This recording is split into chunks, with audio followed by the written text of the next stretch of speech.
Dan untuk membahas pembunuhan misterius tersebut, kami sudah bergabung bersama Rizky Nur Kamrullah, kriminolog. Selamat sore, Pak Rizky.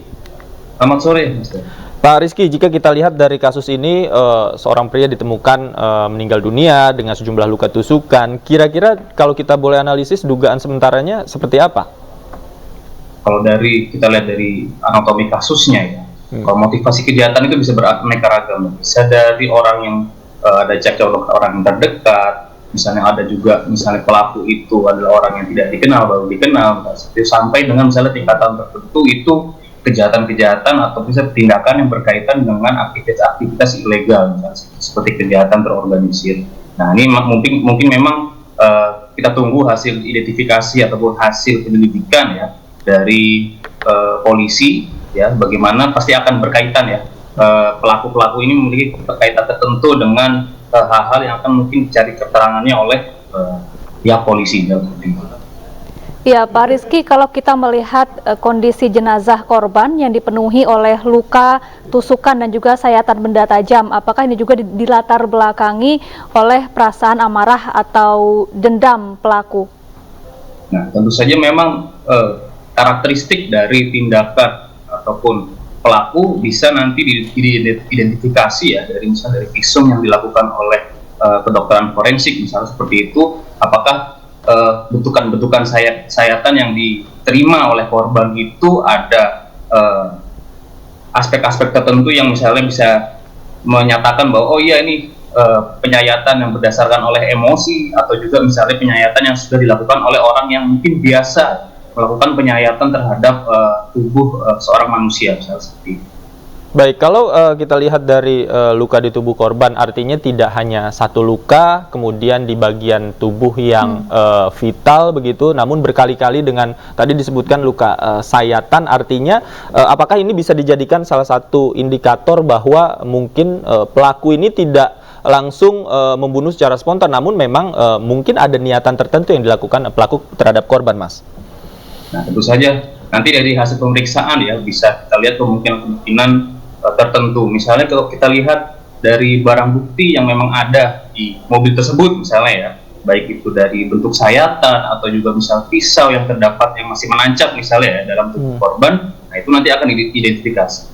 Misalnya di pisau tersebut biasanya nanti akan diperiksa sidik jari, gitu. Sidik jari yang akan mengidentifikasi dari pelaku. Tapi misalnya tidak dapat diketahui atau tidak ditemukan sidik jari di pisau tersebut, nah ini bisa diindikasikan bahwa mungkin pelaku sudah biasa melakukan tindakan ini atau sudah mempersiapkan, ya sudah tahu bagaimana sih sistem atau misalnya proses penyelidikan yang biasa dilakukan oleh polisi, sehingga dia sudah mempersiapkan ya bagaimana untuk mengacaukan barang bukti dan menghilangkan jejaknya ya dari TKP misalnya seperti itu.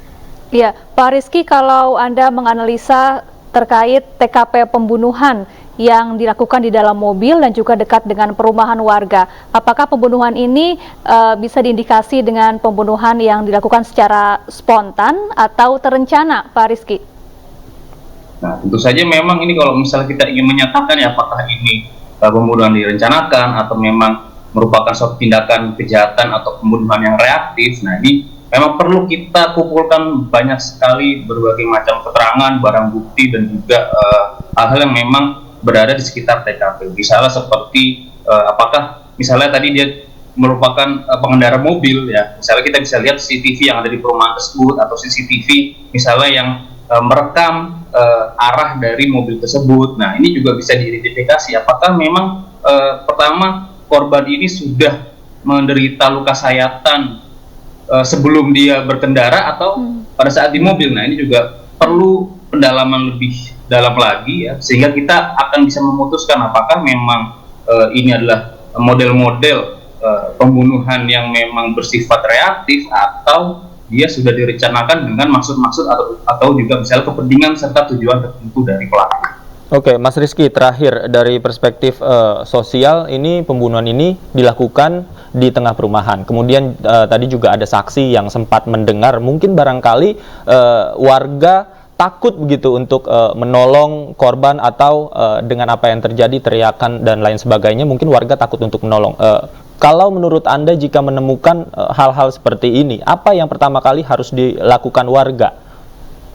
Oke, pertama jika memang tadi ya mendengar ada orang minta tolong ya, misalnya dengan potensi-potensi dia sebagai seorang korban kejahatan atau korban tindakan kekerasan, memang yang paling utama sebenarnya tidak hanya kita harus menolong ya, tapi juga menginformasikan kepada pihak-pihak yang berwenang. Karena misalnya dari anatomi suatu kejahatan, misalnya seperti pembunuhan ya, bagaimana olah TKP ya, barang bukti itu harus bisa dipelihara ya, dijaga keberlangsungan, misalnya seperti untuk dalam rangka masih nanti misalnya aparat kepolisian bisa lebih mudah melakukan penyelidikan begitu ya, melakukan investigasi. Nah ini juga perlu diperhatikan. Jadi selain misalnya secara spontan mungkin masyarakat ingin membantu, tapi memang ada rasa takut, ada rasa mungkin tidak mengerti ya dengan kejadian-kejadian yang mungkin kita bisa bilang cukup mengagetkan dan cukup tidak biasa mungkin ya di perumahan tersebut ya.